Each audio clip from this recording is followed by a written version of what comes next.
everyone, and welcome to part 3 of our Microsoft OneDrive overview. And in this section, we're going to talk about sharing to edit, or in other words, we're going to talk about sharing documents so they can be used collaboratively, so you can work on documents with other people in your department or in a committee or hiring committee, whatever it happens to be.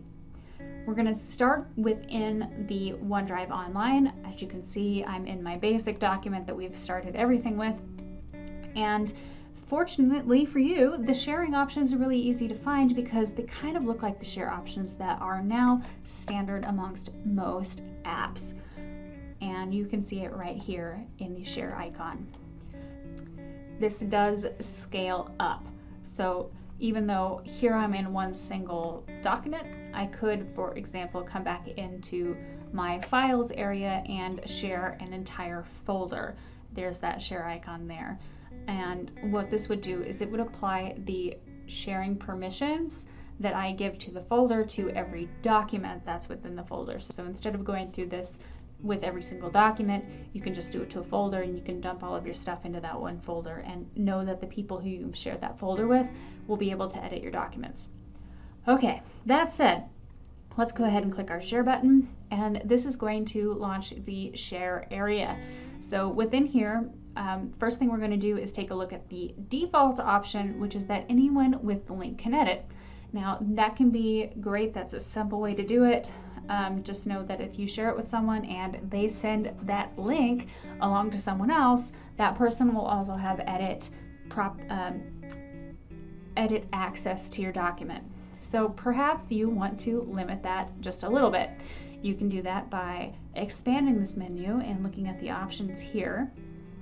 So you can choose to only share it within people of our organization. So a document can only be opened by other people with a COCC email address. You could share it with people with existing access, which may be if you've shared it with someone and then recognized that you wanted to limit that a bit. Or if I was doing it to start, or if I wanted to add people later on, I could choose specific people, which is what I'm going to do in this example. So I have specific people chosen. I'm going to select, or I'm going to leave it on Allow Editing, and I'm going to click Apply. Now this takes me back to my general share areas, and now I've got the option to actually start adding people to this document. Because this is my COCC SharePoint and OneDrive account, it's linked to my global address book. So I can just start typing in an email address or someone's name, and they're going to pop up. So if I want to share with Yasko, I can just add her just like that. Super easy. You can add as many people as you want, and you can also add a message. Now I've already filmed this video once.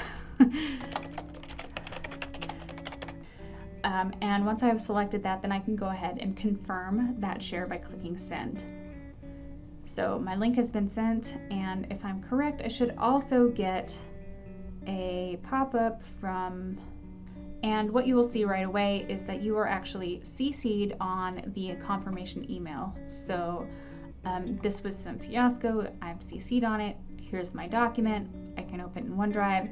If she clicked on this, it would basically launch this page, and she would be able to just go ahead and start working, only it would be her name up here because it would be her section of OneDrive. So that is sharing within OneDrive.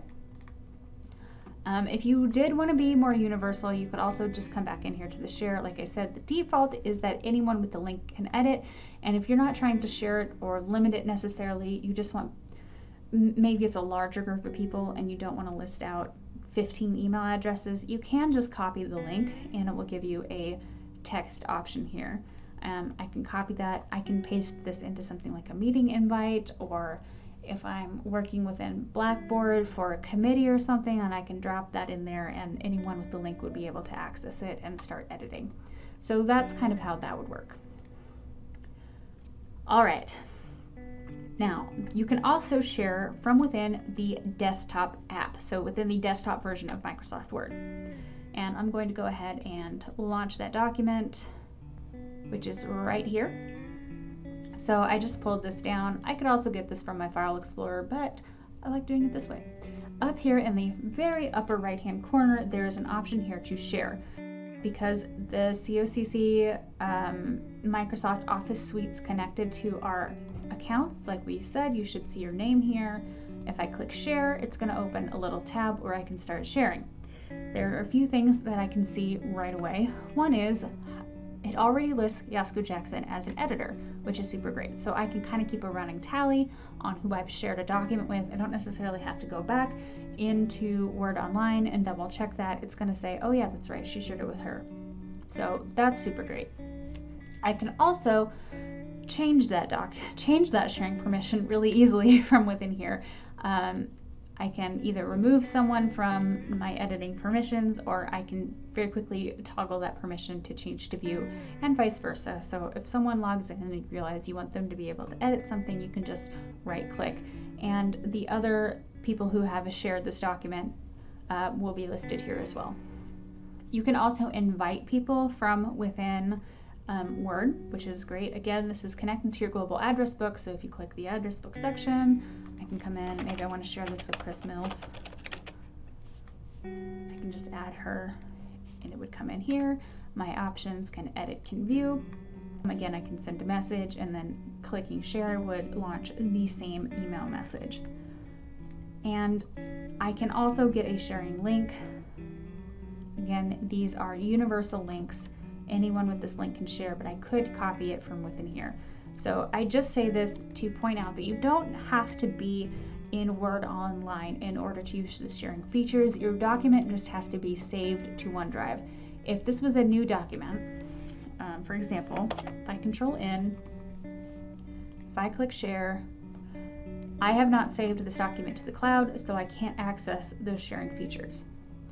But if it's a document that you've saved to OneDrive, whether or not you have accessed that document from within the web viewer, you can use the sharing features within Microsoft Word. So that is sharing to edit from within Word and from within OneDrive. In our next section, we are going to talk about sharing to view, which is going to be very similar and much shorter. And we're also going to talk about how you can share to the LMS if you want to do things like share documents to your students. So I hope you will join us there.